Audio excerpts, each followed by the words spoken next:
What's goody, y'all? It's Goody, y'all. Welcome to another episode of Gabbing with Goody Gabor. You can like, subscribe, and comment right here at Goody Gabor Gabs. You can also follow me on IG, Facebook, Twitter, and TikTok at Goody Gabor. I appreciate your attendance. Now let's get into it. The year was 1988. I was 14 and I heard the sound. It was Salt and Pepper. They were doing hip hop on a level that let me know I could also do hip hop. I fell in love immediately, and we open up this episode with Pepper visiting her son Tyran to discuss Salt and Pepper getting their star on the Hollywood Walk of Fame. Well done, ladies. Pepper and Tyran get to talking about what a great event it was, how proud they were, how hard they had to work, and it was a vibe. They then get to talking about Egypt's wedding, and Tyran lets Pep know that he don't know if he's going. Now, the reason for it is he's like, I saw pictures of the last wedding and I realized that people who are not even close to Egypt were in attendance. That broke my heart because she didn't need to elope. She knew what the ramifications would be, and as a result, I'm not going to the wedding. Now, in my head, when I try to figure out why Tyran wouldn't have been welcomed at the wedding, I remember that a few years ago, the first time Sam tried to get Egypt to elope, I think she might have been 19, Tyran was hell-bent on stopping it. Perhaps their goal was to ensure that he didn't stop their flow this time. But bottom line, he said he is all about family. He looking fine. His dreads done ruined. He is vex. And this right here is a typical black stance. Like, if you couldn't have me there when you needed me there, I don't know if I'm pulling up. That's a typical black stance. Maybe. I don't know. But as a West Indian, I know for sure that's a very West Indian approach to the thing. She didn't want me there when I first wanted to be there. She could keep it. He let them know. And when Pep tried to press him, he was like, look, stop pressing me. I ain't going. You gonna make me ghost the entire family and not tell y'all anything about me. And he would be right, because they all had to plan to get to this wedding without Tyran there. I also note that Pep says she too was upset. Where does she show her being upset? Does she tell Egypt? Is Egypt unaware? Is Sam unaware? Because I never see her being upset at any of these shenanigans. In our next scene, we have Trech going to visit Lazy. You know, they're talking about their Hip Hop 50 event. They're excited about it, you know, especially because, again, you know, I'm 48, Hip Hop's 50. I remember when people didn't think it was going to be around, right? So it's kind of lit that we're here, and they're excited. Lazy lets Trech know that Corrupt's going to come through, and that's dope as well. Then Trech gets to talking about Sam. And I wondered this initially, especially learning how Tyran felt about the wedding. And maybe the sequence of events goes, Tyran heard Sam out, but then Tyran saw the pictures from the wedding and realized Lazy and Tiny were down to the wedding. And then Tyran started to feel some kind of way. But I did wonder why Sam felt so comfortable talking reckless about Trech to Tyran.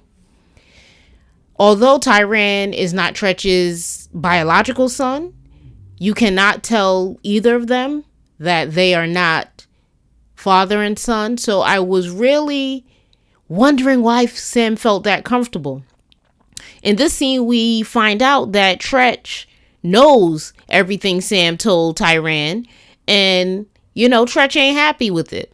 Because, you know, if you recall, Sam was talking cash shit. Yo, I almost wanted to tell him to shut his mouth and mind his business, and I ain't never Sam was talking cash shit, and that's just what we heard. In any event, Trech is like, I'm not going to the wedding either. So now we have TT, Tyran, Trech, and probably a host more people who are not going to this wedding. Egypt is being alienated. As we see, no one's really filming with her. And how can she be filmed with when she in Papatoops or wherever? She in Nevada. She deep. In any event, Trech says he's not going because the way he feels, he doesn't respect Sam. And based on how he's feeling in the moment, he would stand up and be like, yeah, I'm not really feeling this wedding. So, yeah, I'm somebody who doesn't think they should be married. In an effort to not cause drama, Trech say he ain't going. What we don't know and what we're not seeing is this kind of moves an opportunity off of Sam's plate. Because if you recall early in the season, when Lazy was lying to everybody about how good their music was, he told Sam that Sam would be able to perform for this Hip Hop 50 event. That doesn't seem to be the case now, is it? Because he ain't gonna ride or die for Sam over Trech. Lazy also gets into talking about how he's lost a few homies, but losing his mom hit different. And he's right. It does hit different. Me personally, I'm coming up on the 14th anniversary of losing my mom. That'll be on the 17th. It never feels normal. You just get used to what it feels like and you truck on. So, hold your head, Lazy.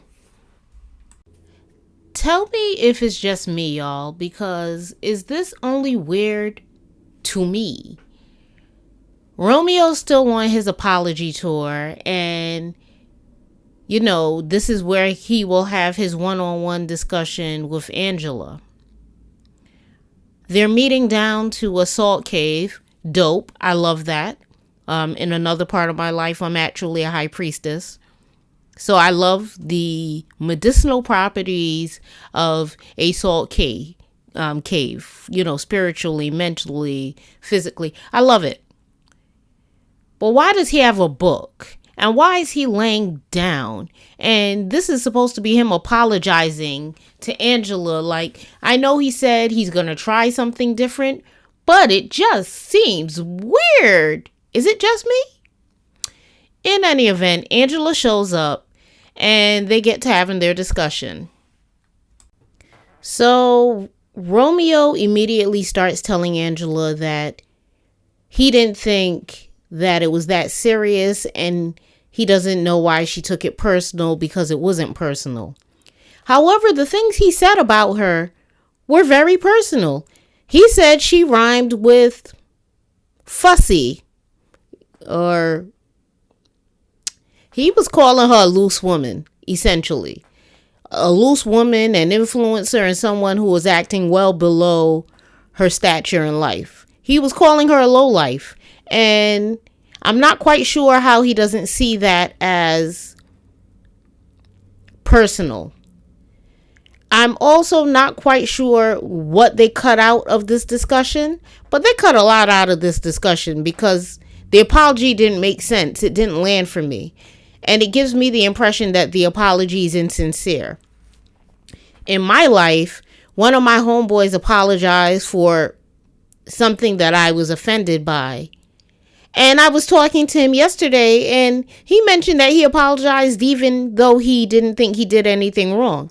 I'm the worst person you could do that to because I'm not even apologizing. For me, the best apology is change behavior. So, again, this was weird. It ended with him telling Angela, he was sorry. He let her know he was engaged. He's wearing the ring prior to getting married. But she's proud of him. He's going to be someone's husband. He's someone's father. They're Gucci. They good. Next, we get to see Sam and Eric having a discussion. Basically, Eric is excited about the wedding coming, and Sam mentions that he has sentencing 2 days after the wedding. Eric's like, whoa, sentencing? And he starts sharing his story about how he went in for a check. He was checking in and he ended up gone from his family for about a year. He also mentions that, he didn't tell his children that he was in prison. So it was just like he disappeared for a while, which I think is a little bit not too bright, but it's not my situation. So, who am I to say? Sam says he can't worry about it. He's not going to be a sucker. And in my head, I know that Sam and Egypt had the baby earlier this month. And I'm like, wow, this sucker is still outside. So he a lucky sucker. I am so over Sam. I feel so bad for Egypt. She's 24. She has no idea. She is like a lamb led to slaughter. A lamb led to Sam. Vanessa and Angela meet for breakfast, and not much happens here. Angela fills Vanessa in on the last stop on the Romeo apology tour, and the thing I get from this is that Vanessa shares the reason she's not public with her relationship at all is because of how Angela's relationships are always a topic. So because she doesn't want that for herself, she stays away from it. Again, I love to see the Simmons kids together. It gets a little weird with Vanessa and Angela. And Angela really don't be trying to give that much intel. So it wasn't nothing much here. Okay, so here we go with this clown. She, it's the day of the Hip Hop 50 event. Everybody's piling in.